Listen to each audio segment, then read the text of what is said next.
Bismillahirrahmanirrahim. Alhamdulillahi Rabbil Alamin. Allahumma salli ala Sayyidina Muhammad wa ala ali Sayyidina Muhammad. Segala sesuatu yang diakhiri dengan mati berarti kehidupan yang sebelum mati itu tidak ada arti. Tidak bermakna. Dunia ini bukan hidup yang hakiki. Kehidupan yang hakiki setelah mati.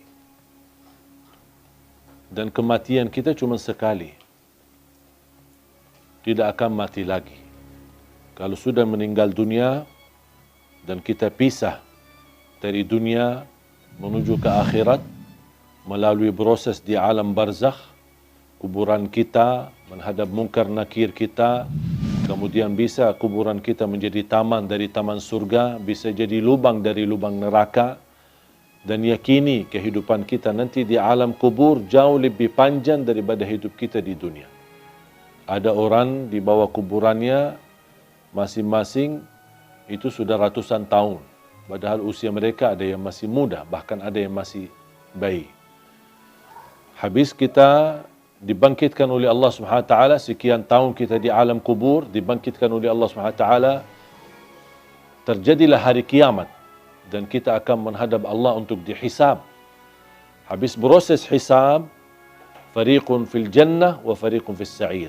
Satu golongan masuk ke surga dan satu golongan masuk neraka. Dan disitulah makna kehidupan yang abadi. Bisa abadi di neraka, bisa abadi di dalam surga. Kita sebagai orang beriman sudah dijaminkan kita tidak akan dikekalkan bagi orang yang berdosa dan bermaksiat, tidak akan dikekalkan di neraka jahanam selama dia membawa kalimat la ilaha illallah. Man qala la ilaha illallah khalisan min qalbih harramahu Allah 'ala an-nar. Di riwayat adkhalahu Allahul jannah. Diharamkan, dikekalkan di neraka jahanam bagi orang-orang yang membawa kalimat la ilaha illallah. Artinya kalau kita orang-orang yang suka mengucapkan kalimat itu tapi tidak mengamalkan isinya, tidak membatuhi aturannya, bisa jadi gara-gara dosa maksiat, kelalaian kita bisa menantarkan kita ke neraka.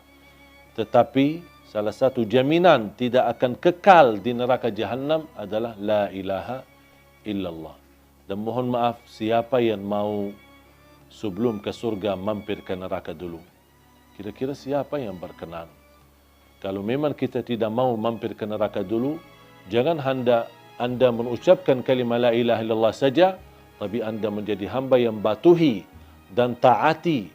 Jadikan hidup di dunia ini adalah surga kita di dunia dengan kalimat la ilaha illallah. Itulah dengan kalimat la ilaha illallah, dengan kita mempunyai syarat-syaratnya, mengamalkan isinya, membatuhi dan mengikuti aturannya, kita akan diselamatkan oleh Allah Subhanahu wa taala dan akan kita bahagia dalam kehidupan kita di dunia yang sementara dan juga akan bahagia selama-lamanya nanti di akhirat.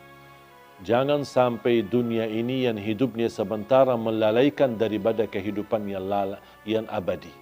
Banyak orang masih memilih kehidupan enak, tapi nanti di akhirat sengsara. Jadikan hidupan di dunia ini, walaupun anda hadapi susah, tantangan, tak apa-apa. Semua bakal berlalu. Dan segala sesuatu di dunia ini, biarpun yang paling enak kita dapat. Anggaplah kita kaya, orang yang paling kaya raya. Tapi ujungnya mati, buat apa kekayaan itu? Buat apa kemewahan itu? Buat apa keindahan itu? Kalau saya akan nanti tinggalkan, akan menuju kepada kehidupan yang abadi.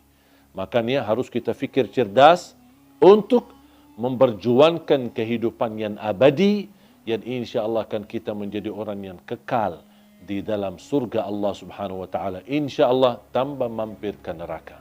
Amin ya rabbal alamin.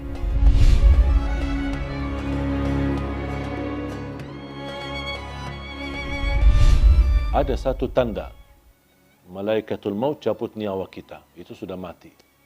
Itu tandanya. Kenapa Allah Subhanahu wa taala sembunyikan kematian dan proses kematian itu? Bisa ada orang mati mendadak. Bisa ada orang mati karena kecelakaan. Bisa ada orang mati karena apapun terjadi. Bahkan bisa ada orang karena sehat, tak ada apa-apanya, justru dia merawat orang tuanya, pulang pergi ke rumah sakit, malah justru anaknya yang mati duluan. Tidak ada yang bisa memastikan dan membuktikan ada tanda-tanda sebelum kematian. Tidak ada tanda melalui mimpi, tidak ada tanda dalam tubuh kita atau akan terjadi di waktu asar atau di waktu yang lain, tidak ada tanda sama sekali. Yang diberikan tanda kedekatan kematian adalah orang-orang yang tua, yang sudah tumbuh, rambutnya putih, sudah terlihat dari segi fisiknya lemah, dan banyak semakin tua usianya berarti sudah tanda mendekati kematian.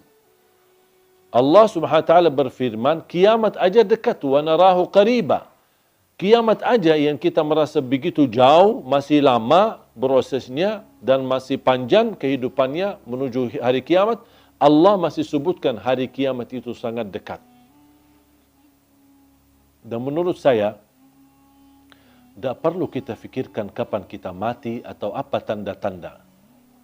Tetapi yang perlu kita fikirkan, mempersiapkan diri menghadapi kematian. Apa yang semestinya saya lakukan untuk menghadapi kematian, untuk menuju husnul khatimah. Itu yang perlu kita fikirkan. Amalan yang baik, bertakwa, jadi orang yang berguna bagi orang lain, jangan menyakiti orang lain, jangan menzalimi orang lain, dan terus menjadi orang-orang yang selalu berbuat baik untuk dirinya dan juga untuk orang yang ada di sekitarnya. Jaga salatnya, jaga Qur'annya, jaga akhlaknya, dimanapun anda berada, itu semua menjadi tanda-tanda anda benar-benar mempersiapkan diri untuk menghadapi kematian. Kematian itu pasti kita akan ketemu. Tak ada orang yang bisa terhalang dari kematian. Kalau ada yang berhak dan boleh terhalang dari kematian, itu Nabi Muhammad sallallahu alaihi wasallam. Nabi Muhammad aja sudah mati, sudah meninggal dunia. Walaupun di alam barzakh Nabi Muhammad SAW memiliki kehidupan khusus, bisa mendengar salawat kita, bisa menjawab salam kita, tapi kita tidak tahu bagaimana nasib kita. Yang menentukan nasib kita nanti di alam kubur adalah kita. Apapun yang kita isi dalam kehidupan kita, itu yang akan menjadi hasilnya, kita akan ambil panennya nanti di alam kubur dan di akhirat. فَمَنْ يَعْمَلْ مِثْقَالَ ذَرَّةٍ خَيْرًا يَرَهُ وَمَنْ يَعْمَلْ مِثْقَالَ ذَرَّةٍ شَرًّا يَرَهُ.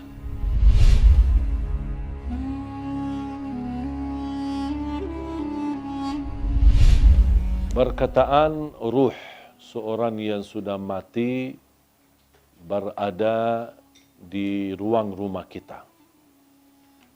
Ada yang berkata selama 3 malam, ada yang sampai 40 malam. Kasihanlah, ruhnya lagi diam di rumah, jasadnya di kuburan. Terus ngapain jasadnya di situ, kasihan sendirian? Kalau orang sudah di alam kubur, kemudian akan dikembalikan ruhnya. Buat apa Allah kembalikan ruh? Supaya proses langkah awal hisab. Tapi hisab yang masih istilahnya ringan, menghadap mungkar nakir. Ada beberapa pertanyaan yang perlu kita jawab saat menghadapi mungkar nakir. Seandainya kita berhasil lolos dari pertanyaan dan kita bisa menjawab seluruh pertanyaan mungkar nakir, berarti akan kita menikmati. Kalau lagi menikmati di alam kubur, bahagia, kuburan kita menjadi raudhatun min riyadil jannah, taman dari taman surga, buat apa ruh kita keluar dan diam di rumah kita selama 40 malam? Sebaliknya, kalau kita tidak lolos untuk menjawab pertanyaan mungkar nakir, berarti kita akan menghadapi kesiksaan yang amat pedih di dalam kubur. Dan tidak mungkin orang itu saat disiksa masih nyawanya bisa jalan-jalan kemana-mana, termasuk mampir ke rumah dan diam di rumah selama 40 malam. Itu semuanya hanya diperkirakan atau berkataan orang, tapi tidak ada dalil pun di dalam Quran atau hadis ruh kita akan diam di rumah kita selama sekian malam. Ruh kita berada di dalam tubuh badan kita saat kita dikuburkan. Allah kembalikan ruh kita akan menghadapi mungkar nakir. Kalau Anda lagi menikmati bahagia, berarti akan merasakan kenikmatan tersebut bukan hanya jasad kita, tapi jasmani dan rauhani kita. Kalau ruh kita terpisah dan dia diam di rumah untuk melihat kondisi dan keadaan di rumahnya, bagaimana keluarganya. Terus kalau ada di antara keluarga, ketika ada ruh seorang meninggal, dia masuk ke rumahnya. Terus ternyata istrinya tak nangis setiap malam.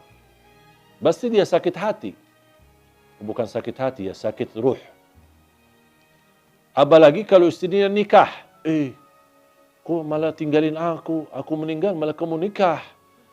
Berarti ruhnya lagi sibuk urusan keluarga. Ini semuanya tidak masuk akal. Makanya jamaah sekalian, jangan terlalu percaya hal-hal yang aneh-aneh. Kalau kita bahagia di alam kubur, berarti ruh kita akan disibukkan dengan kebahagiaan. Kalau kita lagi di alam kubur disiksa, na'udzubillah min zalik, berarti ruh kita akan kesibukan dengan azab. Na'udzubillah min zalik. Wallahu ta'ala.